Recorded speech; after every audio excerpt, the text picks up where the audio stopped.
vamos a continuar con nuestra serie Entendiendo nuestra actividad en el cuerpo, respondiendo a las disciplinas espirituales de cada creyente. Y en esta mañana, mis hermanos, como cada uno de ustedes sabe, hemos estado abordando diversas preguntas en el trayecto de estos meses.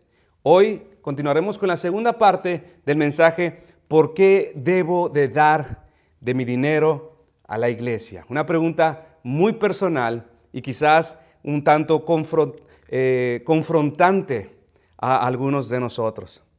Y bien, mis hermanos, aunque es muy cierto que la obra de Dios no se sostiene por las entradas de dinero, esto es algo que debemos entender. La obra de ministerio, la obra de Dios, no se sostiene por las entradas de dinero. Pero esto no significa que esto es un tema irrelevante para la iglesia. Pues si así fuera, las Escrituras no hablarían de este tema en absoluto. Hay muchos creyentes que, a pesar de que la Escritura sí habla acerca de este asunto, viven como si de verdad la Escritura no tuviera instrucciones al respecto, instrucciones específicas. No se detienen a pensar que para que la obra del ministerio pueda darse de la mejor manera, se requiere de toda una serie de recursos. Nuestra misma condición humana exige que para que nuestro discipulado pueda ser recibido de la mejor manera y de la manera más apropiada, sería mucho mejor que ciertas condiciones externas pudieran cumplirse. Y por todos estos recursos a los que nos referimos, pues nos referimos a toda clase de insumos, accesorios, como lo es limpieza, mantenimiento, mejoras, electricidad, aire acondicionado, bancas cómodas, papelería, sonido, impresiones, teléfono, etcétera, etcétera. Para que la obra material del ministerio funcione de la mejor manera, se requiere comprar y pagar oportunamente ciertos compromisos. Compromisos como los que hemos mencionado. Pero aunque este tipo de compromisos materiales se asumen en las Escrituras, tenemos otros pasajes que específicamente instruyen a la iglesia de manera clara acerca de otras razones más importantes dentro del ministerio por las cuales nosotros como cristianos deberíamos de dar. Y estas instrucciones son en referencia a quienes nos enseñan. Y esto es importante.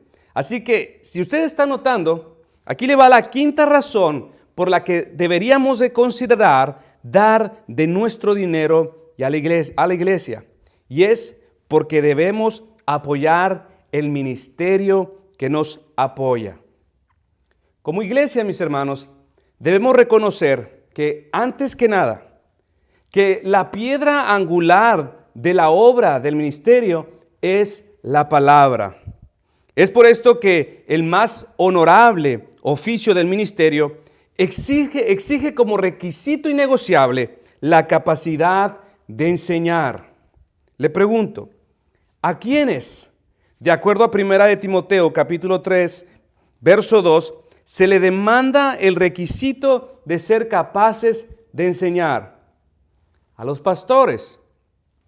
Tan importante, mis hermanos, ha sido el ministerio de la palabra en las Escrituras que los primeros diáconos registrados en la Biblia fueron designados para ser siervos de los ministros de la palabra. ¿Con qué objetivo? Para que su función central del ministerio, enseñar la palabra, no fuera descuidada ni aun con el propósito más noble y generoso como lo era alimentar a las viudas pobres de la iglesia, de acuerdo a Hechos capítulo 6. La enseñanza y la predicación de la palabra en la Biblia es la piedra angular de la obra del ministerio. De aquí que los apóstoles hablaron claramente de la necesidad de sostenerlo y sostenerlo económicamente. Y cuando ellos hablaron al respecto, dieron instrucciones como las que dio Pablo a la iglesia en 1 de Timoteo capítulo 5. A partir del verso 17 leo: Los ancianos que gobiernan bien sean tenidos por dignos de doble honor, mayormente los que trabajan en predicar y en enseñar. Pues la Escritura dice, no pondrás bozal al buey que trilla, y digno es el obrero de su salario. Con estas palabras, Pablo nos está diciendo que es la voluntad de Dios que la iglesia se interese en el sostenimiento material de los ancianos que trabajan en la predicación y enseñanza de las Escrituras. Pero hay una palabra muy particular que se menciona en nuestro pasaje, y la palabra es honor. ¿Qué significa honor en este contexto? Honor significa sostenimiento económico. Existen diversos pasajes en las Escrituras donde la palabra honor se utiliza con la intención de denotar apoyo económico.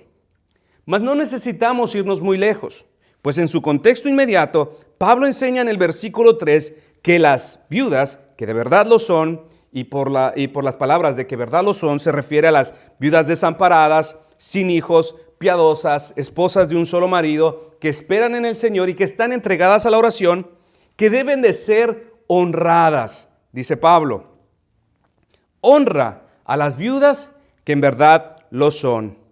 Aquí Pablo está enseñando que la iglesia tiene la responsabilidad especial con estas mujeres, y consiste en proveer todo lo que ellas necesitan para suplir sus necesidades físicas. Las mujeres viudas, que de verdad lo son dignas de esta clase de honor. Así que de la misma manera ahora, más adelante, en el verso 17, se instruye a la iglesia diciendo que los ancianos son dignos de este mismo tipo de honor. Pero atención, dice, dignos de doble honor. ¿Qué significa doble honor? Manteniendo nuestro contexto, mis hermanos, hemos dicho que las mujeres viudas deben ser sostenidas de tal manera que nada les falte. Eso es lo que acabamos de leer en el verso 3. Pero ahora en el verso 17, los ancianos que gobiernan bien, que trabajan en predicar y en enseñar, sean tenidos, dice Pablo, como dignos de esta misma clase de honor, pero doble honor. En las Escrituras, la palabra doble se utiliza figuradamente para indicar amplitud, vasto, gran extensión. Así que doble honor, este doble honor del que está hablando Pablo, significa que el sostenimiento de un ministro de la palabra debe ser vasto, debe ser suficiente, debe de ser acomodado. Por supuesto, mis hermanos, que decir esto enciende todo un debate con respecto a cuánto debe ganar el pastor. Y de hecho, este es un debate acalorado en muchas iglesias, qué tanto o hasta cuánto debería ganar el pastor. Hay iglesias que, por si ellos fuera, le harían hacer a su pastor un voto de pobreza. Hay otros ministerios que creen que al mantenerlo a raya, lo mantendrán manso y humilde. De hecho, personalmente conozco un ministerio, una iglesia, donde su pastor no recibe ninguna clase de apoyo económico. Quizás estos hermanos piensan que están haciendo un bien a sus finanzas al privarse de hacer ese pago. Pero la verdad, mis hermanos, es que están haciendo un daño a su ministerio. Así que, mis hermanos, la iglesia, en cuanto a este asunto, debe, en sus posibilidades, esforzarse por otorgar este tipo de honra a su pastor o a sus pastores. Pero considerando un escenario, mis hermanos, un escenario económico favorable para cumplir con este deber, el negarse a obedecer este deber expresado, trae grandes consecuencias espirituales para la iglesia. Por supuesto, no se va a exigir un salario ostentoso. Estamos hablando de acuerdo a las posibilidades de una iglesia. Y si está en sus posibilidades, debe cumplir con este deber obedeciendo la palabra expresada en este pasaje. De otra manera, pues puede traer consecuencias espirituales para la iglesia. Tal vez usted conozca a este teólogo bautista de nombre Samuel Waldron. Este teólogo dijo: el fracaso malvado y opresivo de la mayoría de las iglesias evangélicas en cuanto al sostenimiento holgado de sus pastores está en la raíz de muchas de las escaseces y maldiciones que hay en la iglesia profesante de Cristo. De hecho, mis hermanos, nuestra misma confesión dice en el párrafo 10 del capítulo 26 de la iglesia: siendo la obra de los pastores atender constantemente al servicio de Cristo en sus iglesias, en el ministerio de la palabra y la oración, velando por sus almas como aquellos que han de dar cuenta a Él, es la responsabilidad de las iglesias a las que ellos ministran darles no solamente todo el respeto debido, sino compartir también con ellos todas sus cosas buenas, según sus posibilidades, de manera que tengan una provisión adecuada, es decir, suficiente para que no tengan que enredarse en actividades seculares y puedan también practicar la hospitalidad hacia los demás. Esto lo requiere la ley de la naturaleza y el mandato expreso de nuestro Señor Jesús, quien ha ordenado que los que predican el Evangelio vivan del Evangelio. Aquellos hermanos que valoran el ministerio de la palabra de Dios sabrán corresponder con los siervos de Dios, con los siervos que Dios ha puesto en las iglesias. Y si saben corresponder la iglesia con sus ministros, créame, la iglesia, los creyentes serán bendecidos por su obediencia. Esto es lo que Gálatas 6:6 dice: el que es enseñado en la palabra, haga partícipe de toda cosa buena al que lo instruye. Pablo dijo en 1 Corintios 9:11, si nosotros sembramos entre vosotros lo espiritual, ¿es gran cosa si segáramos de vosotros lo material? Y ahora, mis hermanos, no quiero cerrar este punto sin decir que como sus pastores, nosotros nos sentimos muy agradecidos de corazón con su manera de proveer para nuestras necesidades. Estamos muy agradecidos con todas sus muestras de amor, con sus abundantes detalles, obsequios, comidas que han servido de manera desinteresada en sus mesas. De todo corazón sabemos que serán recompensados por tal acto noble de su parte. Pues también dice la Escritura: todo cuanto han hecho a uno de estos mis hermanos más pequeños, a mí mismo lo han hecho, dice el Señor. Así que, mis hermanos, ¿por qué debemos de dar? Debemos de dar porque es la voluntad del Señor que apoyemos la obra del ministerio que nos apoya. Una sexta razón por la que debemos dar de nuestro dinero a la iglesia es porque por medio de dar reconocemos que todo le pertenece al Señor. Pero antes de abordar nuestro punto en cuestión, quiero citar algunas escrituras que enfatizan el señorío de Dios sobre todas las cosas. Por ejemplo, en el Salmo 50:10 dice que cada animal le pertenece, porque mía es toda bestia del bosque y los millares de animales en los collados. El Salmo 24:1 nos dice que todo cuanto hay en la tierra le pertenece. De Jehová es la tierra y su plenitud, el mundo y los que en él habitan. Si hay algo, mis hermanos, que nosotros verdaderamente creemos que son nuestros hijos. Pero aún de los hijos, dice en Ezequiel 18:4, he aquí que todas las almas son mías, como el alma del Padre, así el alma del Hijo es mía. De cada creyente en particular, dice en 1 Corintios capítulo 6, a partir del verso 19, ¿o ignoráis que vuestro cuerpo es el templo del Espíritu Santo, el cual está en vosotros, el cual tenéis de Dios y que no sois vuestros? Porque habéis sido comprados por precio. Glorificad pues a Dios en vuestro cuerpo y en vuestro espíritu, los cuales son de Dios. En Mateo 16:18, el Señor llama a la iglesia su iglesia. Y sobre esta roca edificaré mi iglesia. Ahora, ¿qué dice acerca del dinero? También habla acerca del dinero.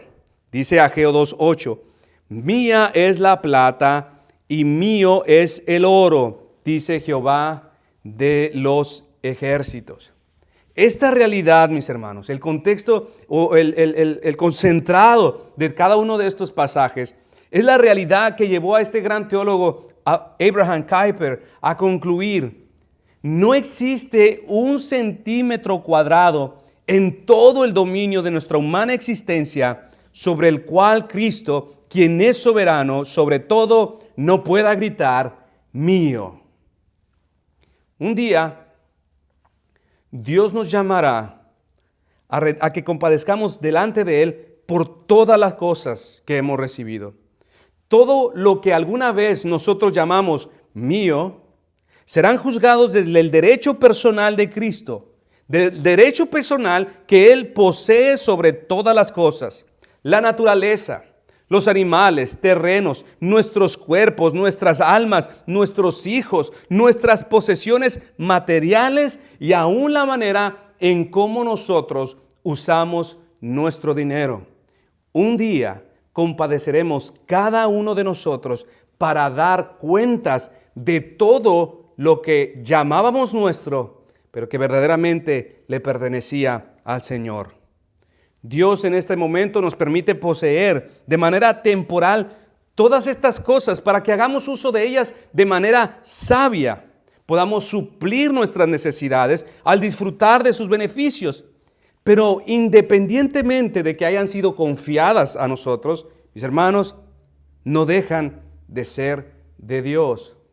Así que cuando nosotros damos a la iglesia, mis hermanos, no debemos de dar de una manera automática o pensando: Dios, te estamos haciendo un favor, entregándote de lo nuestro. Debemos recordar siempre, mis hermanos, que al dar estamos entregando al Creador lo que Él mismo posee. Debemos estar conscientes que estamos entregando al verdadero propietario todo lo que le pertenece. ¿Qué dice Primera de Crónicas capítulo 29, verso 14? Pues todo es tuyo, y de lo recibido de tu mano te damos. Pero hay, mis hermanos, quienes ignoran esto. Y aun cuando el Señor les da la capacidad para producir, escuche bien, hay creyentes que no dan. Y si acaso dan de manera mezquina, dan de una manera avara, codiciosa. Ellos creen estar en su derecho al dar de esta manera. Pues después de todo, ellos dicen: mi trabajo me ha costado, mi esfuerzo me ha costado, mi sacrificio. Puedo dar según yo quiera de lo mío. Pero no es una actitud alegre, es una actitud retenedora. Pero mis hermanos, aun cuando tú trabajas, aun cuando tú te esfuerzas, aun cuando tú emprendes, hay ciertas cosas que como cristiano debes de recordar. Cuando seas pensado a pensar de esta manera. Por ejemplo, Deuteronomio capítulo 8 a partir del verso 17. No digas en tu corazón: mi poder y la fuerza de mi mano me han traído esta riqueza, sino acuérdate de Jehová tu Dios, porque Él te da el poder para hacer las riquezas. La capacidad que tú tienes para hacer cuanto haces o lo que recibes como salario cada semana, no debes de olvidar que dicha capacidad viene de Dios, que dicha bendición o favor procede de Dios. Si tú eres cristiano, el Señor espera que tú des. Y Él espera que tú des conforme a la capacidad económica que Él te ha permitido disfrutar, de acuerdo a lo suyo.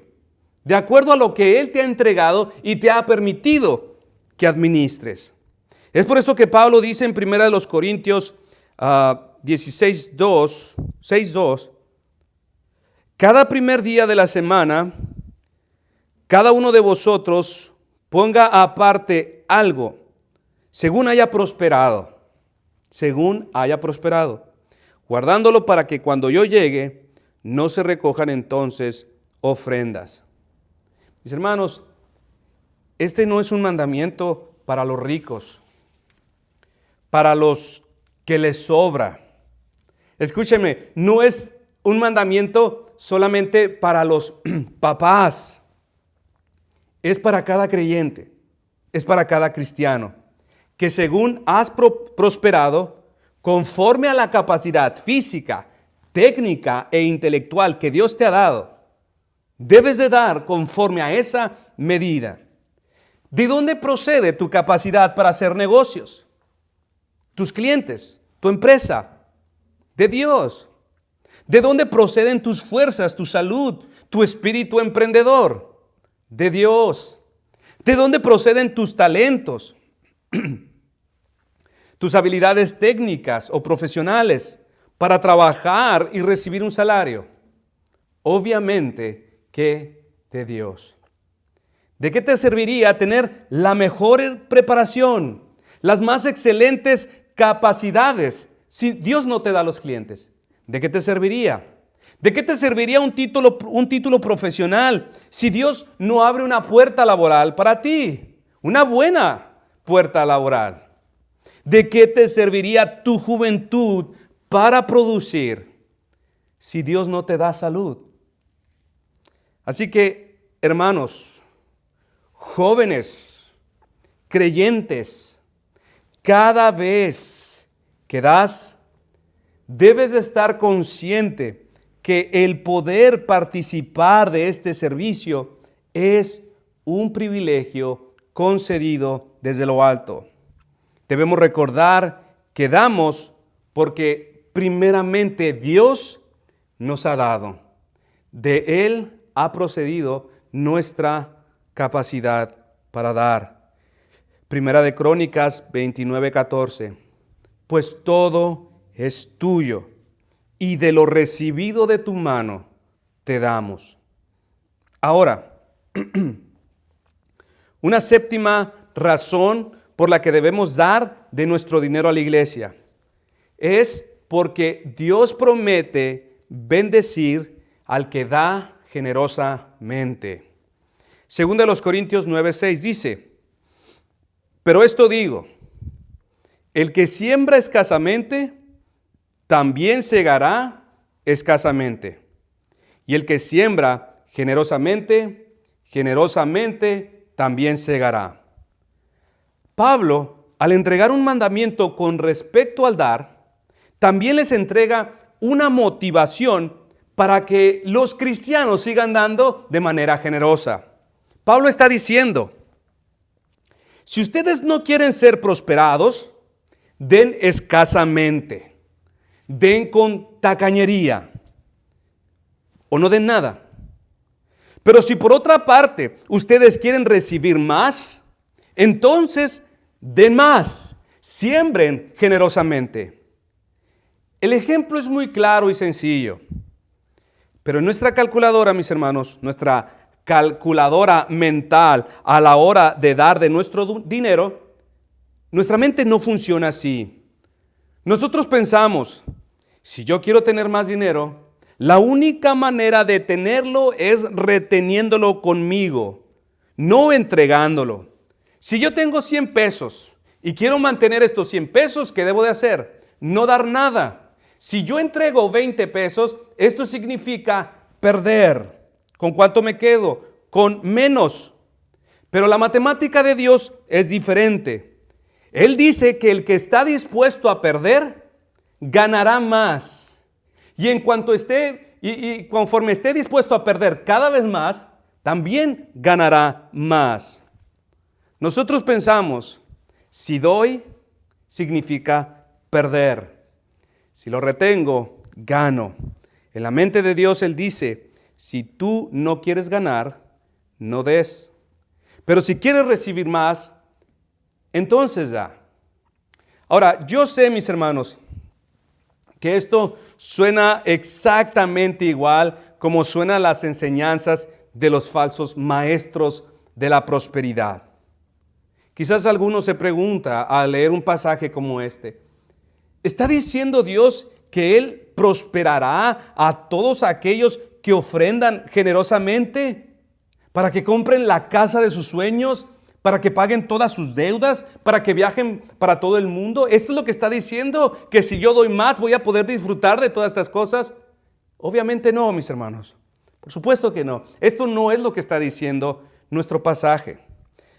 Observemos todo este texto, mis hermanos, en su contexto, para descubrir el propósito de esta séptima razón que estamos abordando, razón por la cual debemos de dar. Dice 2 de los Corintios, capítulo 9, a partir del verso 10.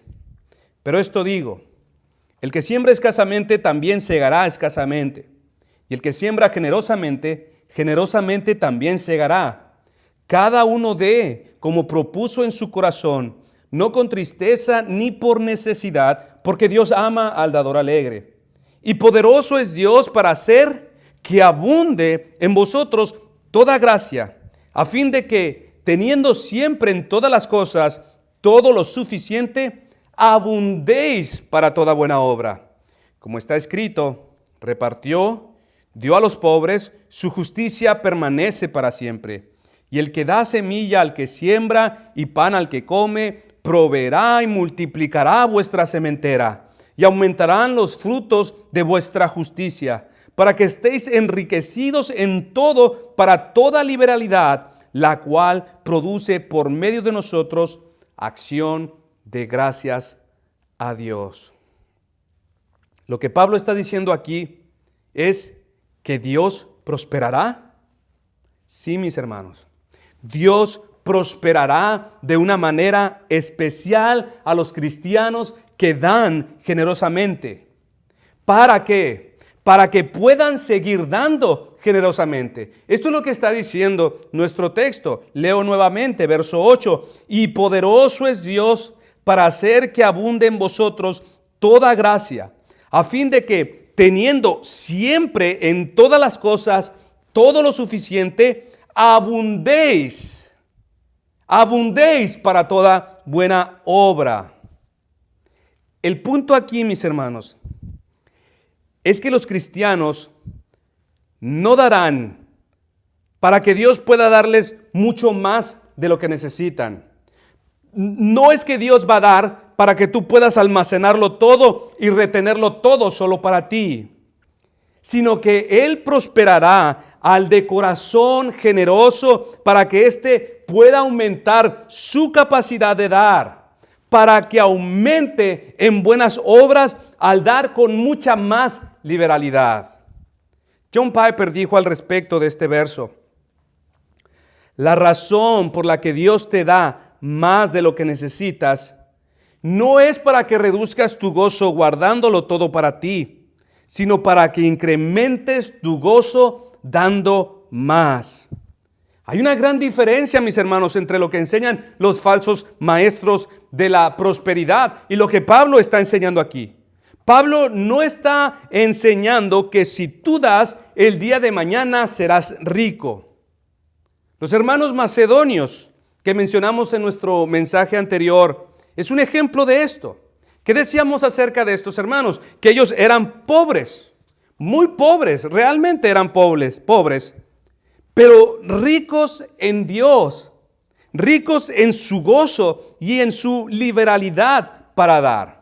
Segunda de los Corintios 8 dice acerca de los hermanos macedonios: asimismo, hermanos, os hacemos saber la gracia de Dios que se ha dado a la iglesia de Macedonia, que en grande prueba de tribulación, la abundancia de su gozo y su profunda pobreza abundaron en riquezas de su generosidad. Pues doy testimonio de que con agrado han dado conforme a sus fuerzas y aún más allá de sus fuerzas, pidiéndonos con muchos ruegos que les concediésemos el privilegio de participar en este servicio para los santos. Entonces, mis hermanos, La motivación para el cristiano a la hora de dar es ser enriquecido, es ser prosperado, para retenerlo todo, para guardarlo para sí. No, mis hermanos. Más bien la Escritura está diciendo que Dios se encargará de que seas enriquecido en esta gracia, que este gozo de dar sea mantenido en tu corazón y que cuando se requiera dar, Dios proveerá lo necesario para que puedas seguir participando de este servicio a los necesitados. Y esto incluye aún al más pobre entre los cristianos. Y de la generosidad de la que Pablo está hablando, no tiene que ver, mis hermanos, con una cantidad. Lo que es ser generoso para unos es diferente para otros en cuanto a suma. La generosidad no se ve igual en todos. Dios mide la generosidad de los hombres que dan conforme a lo que ellos han prosperado. Ahora, mis hermanos, ¿cómo sé si estoy siendo generoso al dar? ¿Cómo sé si estoy dando de la manera que Dios espera que dé? Hazte esta pregunta. ¿Cómo puedo saber si yo estoy siendo generoso? Si estoy alcanzando el límite de la generosidad. Responderemos a esta pregunta de la siguiente manera, mis hermanos. Si tus ingresos se han incrementado en los últimos años, y eso es más evidente en tu estilo de vida, es decir, en tu ropa, en tu carro, en tus accesorios, si esto es muy evidente en esto, pero no muy evidente en tus ofrendas, este es un indicativo de que tú estás sembrando escasamente. Repito, ¿cómo puedo saber si estoy dando de manera generosa? Si tus ingresos se han incrementado en los últimos años, de manera que esto es muy evidente en tu ropa, en tu carro que conduces, en algunos accesorios. Esto es muy evidente ahí, pero no en tus ofrendas, es un indicativo de que no estás dando generosamente. Ahora, mis hermanos, por supuesto que esto no significa que Dios está en contra de que tú tengas o que vistas buena ropa, que traigas unos bonitos zapatos o que estés construyendo una bonita casa. Dios no está en contra de nada de esto. De hecho, mis hermanos, Él desea que disfrutes de todo lo bueno que se produce en esta tierra, todo lo que Él te da.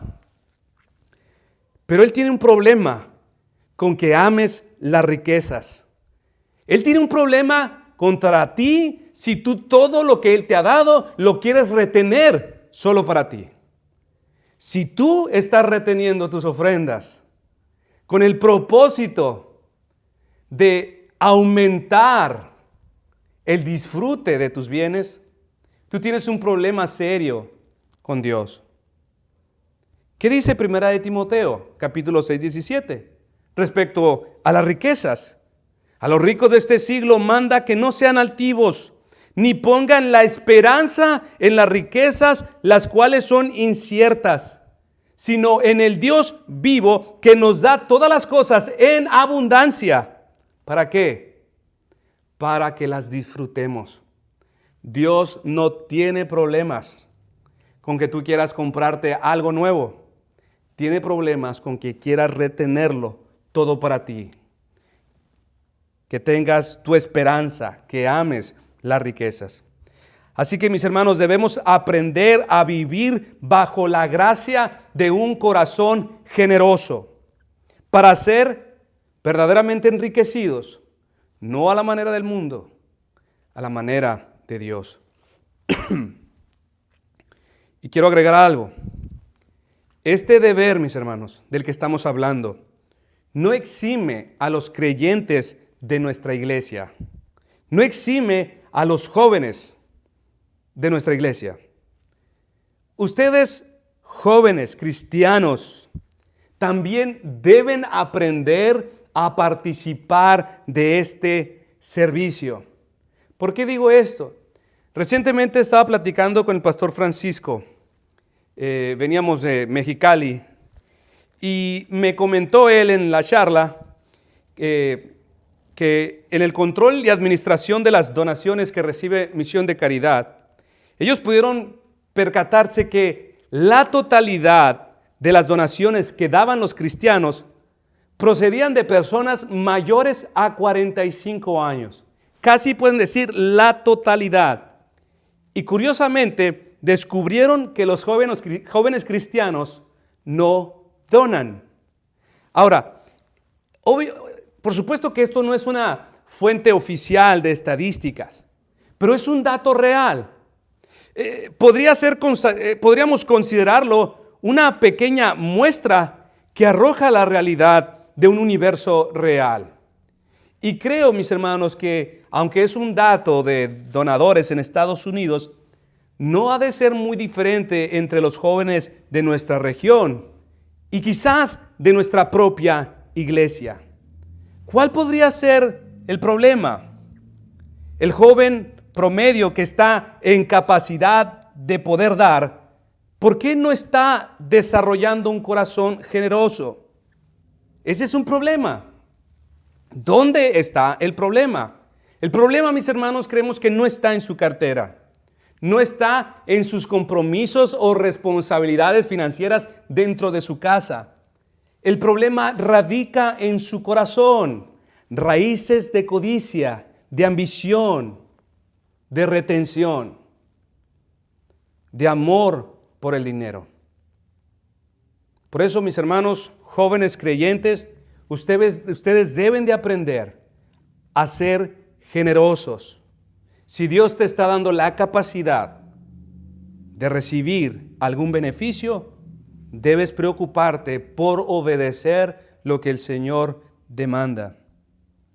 Por lo tanto, mis hermanos, si verdaderamente queremos agradar a Dios, ser bendecidos a su manera, debemos aprender a desarrollar un corazón generoso. Debemos despojarnos del pecado de codicia, del peso de la avaricia que nos impide avanzar hacia la gracia de un corazón generoso. Y pensando en esto, mis hermanos, quiero abordar el último encabezado de nuestro tema.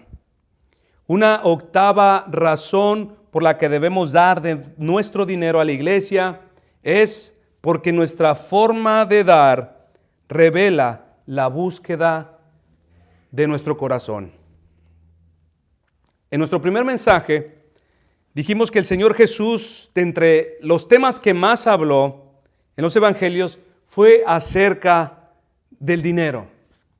¿Por qué habló tanto el Señor acerca del dinero?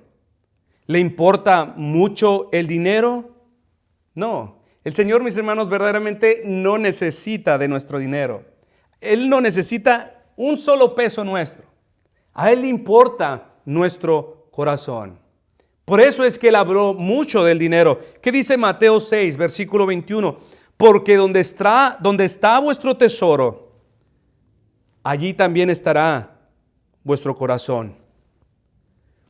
Si estudiamos la Escritura con respecto a lo que ésta tiene que decir acerca del dinero y del corazón del hombre, descubriremos que la Biblia enseña que existe una correlación exacta en el desarrollo del carácter y la forma en cómo manejamos nuestro dinero.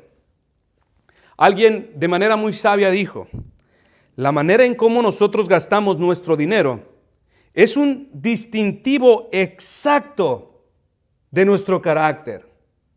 La manera en cómo nosotros gastamos nuestro dinero es una forma muy clara que indica el exacto estado de nuestro carácter. Y fue por esto, mis hermanos, que por eso Jesús muchas veces habló del dinero. Porque donde está vuestro tesoro, allí también estará vuestro corazón. ¿Hacia dónde se dirige tu corazón? Esa es la pregunta para esta mañana. ¿Hacia dónde se dirige tu corazón? Perdón, déjame preguntarte exactamente la misma pregunta de una manera más sencilla. ¿Hacia dónde va tu dinero? Allí está tu corazón. John Piper nuevamente dijo: lo que nuestras manos hacen con nuestro dinero muestra lo que nuestros corazones están haciendo con Dios. Lo que hacemos con nuestro dinero es una manifestación de donde creemos que se encuentra la vida, la alegría, el amor, la esperanza, la seguridad, el significado y la libertad. Una persona puede decir con un estado de egresos lo que él o ella realmente cree. Un balance de nuestras facturas de gastos es un indicativo de lo que realmente nuestro corazón valora. Es por esto, mis hermanos, que este asunto de la generosidad a la hora de dar no tiene que ver tanto con lo mucho o poco que tengas que dar, sino que tiene que ver más con el estado de nuestro corazón. Tiene que ver más con la perspectiva que tenemos acerca de Dios. Cito nuevamente a los hermanos macedonios. Estos hermanos estaban en una profunda pobreza, la cual de ninguno de nosotros está. Sin embargo, dice la Escritura que ellos eran abundantes, mucho más abundantes en gozo y muchos más ricos en buenas obras de liberalidad que muchos de nosotros. Mucho más ricos que nosotros en su forma de dar, que nosotros que vivimos y que podemos decir vivimos de manera estable. Mire lo que la obra del Evangelio hizo en estos macedonios. Cuando alguien estaba en una verdadera necesidad, mire cómo ellos actuaban con los necesitados de Jerusalén, aun cuando ellos vivían en una profunda pobreza. Mis hermanos, le pregunto, ¿cuál es la tendencia natural del que sufre? ¿No es acaso la autocompasión? ¿No es acaso el victimarse y esperar algo noble de la benevolencia de los demás cuando nos encontramos en necesidad? Esta es la tendencia, mis hermanos. Y es la excusa natural del que tiene poco. Pero no la de estos cristianos que vivían en profunda pobreza.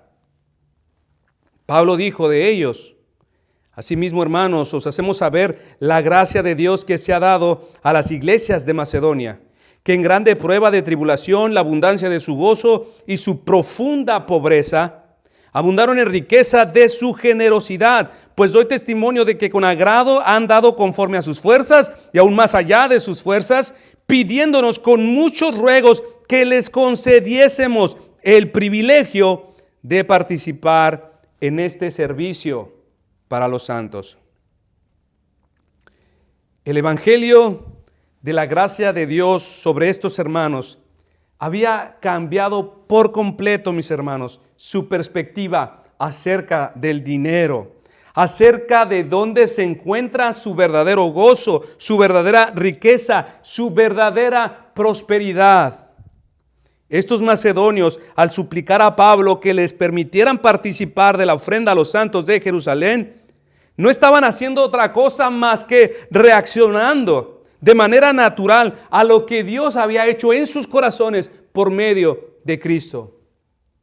Si tú tienes problemas para dar, o de plano no estás dando, o si estás dando a regañadientes, o si para dar algo de tu dinero lo das considerando las posibilidades, todas las posibilidades que pudiste haber hecho con ese dinero, déjame decirte algo.